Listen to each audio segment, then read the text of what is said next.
Israel তার গোয়েন্দা সংস্থা মোসাদের মাধ্যমে ইরানের অনেক তথ্যই আগে থেকে চুরি করে, আর এই তথ্য তাদের হাতে থাকার কারণেই সর্বপ্রথম তারা ইরানে নিখুঁত হামলা চালায়। ইসরায়েলের সেই হামলায় ইরানের বাঘা বাঘা বিজ্ঞানী ও সেনা কমান্ডার সহ অনেক নিরীহ মানুষ মারা যায়। নেতানিয়াহুর এমন পূর্ব পরিকল্পনার কাছে কিছুটা হলেও পরাস্ত হয় ইরান, আর সে কারণেই তেহরানে মৃত্যুর মিছিল যেন প্রতিদিনই বেড়েই চলেছে। ইরানের নজিরবিহীন ইসরায়েলি হামলার পর পাল্টা হামলার জবাবও দিচ্ছে তেহরান। হামলার তীব্রতাও বাড়ছে, তার সঙ্গে পাল্লা দিয়ে বাড়ছে ক্ষয়ক্ষতি এবং প্রাণহানি। দুদেশেই যুদ্ধের ক্ষত বয়ে বেড়াতে হচ্ছে নিরীহ সাধারণ মানুষদের। ইরানের হামলায় ইসরায়েলের মানুষ কম মরলেও স্থাপনাগুলো তছনছ করে দিয়েছে তেহরান, এমনটাই উঠে এসেছে বিভিন্ন গণমাধ্যমে। ইসরায়েলি বিমান হামলায় ইরানের নিহতের সংখ্যা রোববার 15 জন পর্যন্ত বেড়ে 224 জনে পৌঁছেছে। দেশটির স্বাস্থ্য মন্ত্রণালয় জানিয়েছে এই হামলায় আরও 1277 জন আহত হয়েছেন।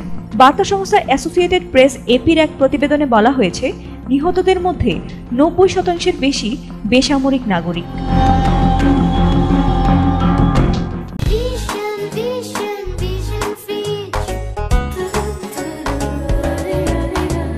রোববার ইসরায়েলের হামলায় ইরানের সামরিক বাহিনী আইআরজিসির গোয়েন্দা ইউনিটের প্রধান মোহাম্মদ কাজেমি নিহত হয়েছেন।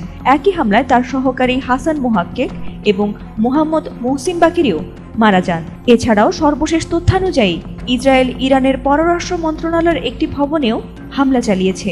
সামাজিক যোগাযোগ মাধ্যম এক্সে পোস্ট করে একথা জানিয়েছে ইসরায়েলি সামরিক বাহিনী।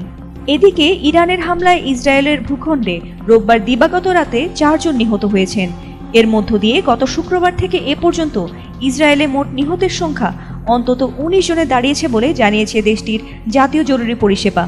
ইসরায়েলের উত্তরাঞ্চলের বন্দরনগর হাইফায় সোমবার ইরানের নতুন হামলায় 2 জন আহত হয়েছেন, নিখোঁজ রয়েছেন আরও 3 জন। তাহলে ইসরায়েলে ইরানের তুলনায় এত কম মানুষের প্রাণহানি কিভাবে হচ্ছে? যুদ্ধ পরিস্থিতি মোকাবেলার লক্ষ্যে পরিকল্পিতভাবে ঘরবাড়ি ও স্থাপনা নির্মাণ এবং আগাম সতর্কতার কারণে ইসরায়েলের প্রাণহানি কম হচ্ছে বলে জানা গেছে। ফাতিমা সুলতানা, এটিএন বাংলা।